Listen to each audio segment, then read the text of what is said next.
In the heart of Australia, a foreign animal now roams free, the dromedary camel. Brought in the 1800s to help explorers cross the harsh outback, camels thrived where horses and oxen failed. Imported from British India, Afghanistan, and the Middle East, they were perfectly suited for the arid land. Alongside them came skilled handlers, known as Afghan cameleers, who guided expeditions and built trade routes. These cameleers from diverse backgrounds became pioneers of the interior, connecting remote settlements and aiding major projects like the Overland Telegraph Line.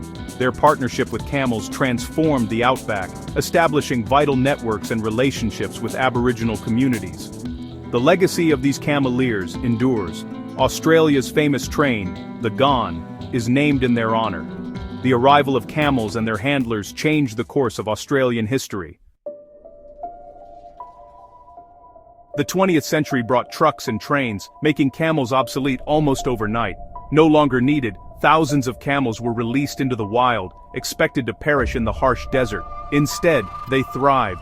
Australia's outback was perfect for them, with no natural predators and plenty of food. Their numbers exploded, doubling every decade, and today Australia has the world's largest wild camel population, over 1 million strong. These camels now roam vast deserts from the Simpson to the Great Victoria. Once symbols of progress, they've become one of the nation's most challenging invasive species. Their story is a dramatic shift from valued partners to a growing environmental problem.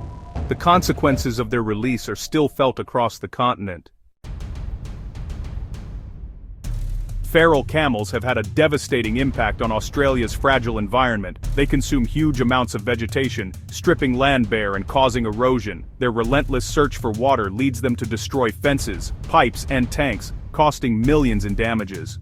Aboriginal communities are hit hardest, as camels foul sacred waterholes and destroy native plants vital for food and culture.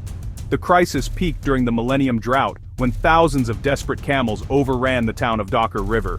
Residents faced chaos as camels smashed infrastructure and threatened water supplies. This dramatic event exposed the scale of the problem to the nation.